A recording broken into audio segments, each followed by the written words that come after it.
Fala pessoal do canal, tá começando aqui mais um Crise nas Infinitas Barbas pra gente falar de um mangá bem diferenciado, não é pra todos, mas pra quem curte o estilo vai gostar bastante, que é essa belíssima edição aqui da editora Darkside. Darkside que faz um trabalho bonitão, espetacular, tá aqui no formatinho capa dura, ó, com efeito em verniz aqui, essa capa preta aqui tá completamente maravilhosa, tá? Tem uma lombadinha aqui bonitinha, aqui dentro a gente tem um papel offset de alta gramatura, com a historinha completa que dá título aqui, a pedacinhos, tá? Depois a gente tem uma entrevista com o autor Shintaro Kago e depois tem outras histórias curtas no melhor estilo Junji Ito, tá? Só que ele vai para um caminho talvez um pouco diferente. Junji Ito brinca um pouco com isso, mas eu acho que ele vai para um lado um pouco mais extremo, tá? Shintaro Kago é um autor de Eroguro, se é que é dessa forma que se pronuncia, tá? Que é um estilo de mangá que apela para... apelar é o nome da palavra, né? É uma coisa extrema, uma coisa exploitation. Então são mangás que tem cenas de sexo, de nudez, de escatologia, de violência, do bizarro, do grotesco. Tudo isso é usado para chocar, para fazer algo estranho, algo esquisito e brincar com terror, obviamente, em cima disso. A gente tem meu primeiro contato com esse tipo de coisa estranha e bizarra e apelativa para todos os lados possíveis de material japonês, nem foi com o mangá, foi com o filme It the Killer, né? Eu esqueci o nome do cineasta agora, mas eu vi aqui, eu falei, cara, peraí, deixa eu entender que bizarrice é essa que eu tô vendo, tá? Então, existe sim esse gênero, né? A gente tem os trashes, né, dentro do cinema norte-americano ou europeu, enfim, que apelam para esse tipo de coisa, e a gente também tem esse subgênero dentro dos mangás. Aqui a gente vai acompanhar, então, uma série de histórias curtas no fim, algumas melhores que outras e tudo mais, mas que todas elas vão ter esses elementos envolvidos, tá? Sempre é estranho, sempre é bizarro, sempre é nojento, com muita violência, com nudez e coisas extremamente esquisitas, mas o que dá o grande barato dessa edição, o grande diferencial, além, obviamente, do acabamento incrível da edição, que ela por si só é linda e já vale muito, mas é a primeira história. A metade da revista é um mangá diferente, tá? A gente tem aqui uma cidade, uma pequena cidade do Japão, em que pessoas estão aparecendo mortas, esquartejadas, ali, partidas ao meio, tá? Então, estão encontrando mulheres partidas ao meio. Então, a polícia está investigando e a gente começa a acompanhar justamente esse mistério das mulheres partidas ao meio.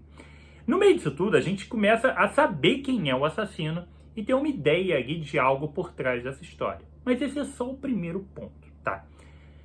Em determinado momento, o mangá para e a gente vai para um exercício espetacular de metalinguagem, que é o grande diferencial da obra.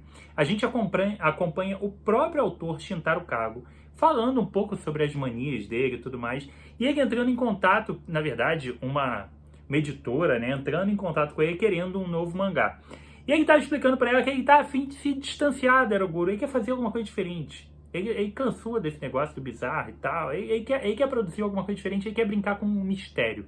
Ele quer fazer alguma coisa, talvez, pro lado suspense com mistério, tá?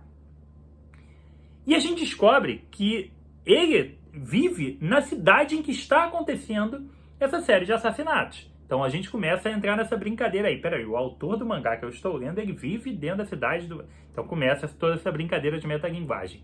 A partir dali, ela sugere que ele continue dentro do Eroguro, que ele trabalha, mas por que não, já que ele quer trabalhar com mistério, por que não ele tentar investigar e colocar no mangá justamente esses casos bizarros que estão acontecendo próximo a ele, próximo da cidade. E aí, a partir desse momento, a gente vai acompanhar tanto a história do assassino, como já estava rolando, tá? Mas a gente também vai ter essa história de metalinguagem do Shintaro contando para ela como funciona um quadrinho de mistério, como funciona um mangá de mistério e como ele é diferente do cinema de mistério. Como você usa artifícios de imagens, como você pode enganar o leitor e brincar com o leitor de levá-lo para um caminho, na verdade o mangá está indo por outro. Você brincar com tudo isso, ele vai te dar uma verdadeira aula sobre mangás, tá? Uma aula sobre mistério em mangás, uma aula de narrativa visual espetacular no meio dessa história toda. Obviamente, ela não vai parar por aí, ela vai pro lado bizarro, vai ter toda a tosqueira possível, tá? E a conclusão, então, vai para um nível ainda mais bizarro, que é a característica do autor Shintaro Kago. Acho que o mangá por si só, como falei, para quem curte um Junji Ito e tal, já é meio caminho para curtir, é um material numa pegada parecida em muitos casos, tá? Mas o grande diferencial mesmo que torna esse mangá, porra, uma obra que vale mesmo a leitura, é justamente esse ponto, cara. Essa brincadeira da metalinguagem e essa explicação acerca de como funciona a narrativa visual e como você pode brincar com isso. Cara, é um mangá muito legal, tá? Para maiores de 18 anos, vale muito a pena. E nem tem um preço absurdo não e tal. Peguei numa promoção muito boa lá na Amazon. O link da edição tá aqui embaixo, tá? Eu recomendo demais. Se você curte um bom mangá estranho ou um bom mangá de terror, dê uma chance para pedacinhos. Ah! Curtiu? Deixa o like e o comentário aqui embaixo. Como falei, se for comprar na Amazon, use o link do Barba que tu ainda ajuda o trabalho do canal, tá? Não se esqueça de se inscrever no canal, se inscrever lá no Insta, deixar o like e foi isso. Aqui comigo, Rodrigo, mais um review de quadrinhos. Um abraço e até a próxima.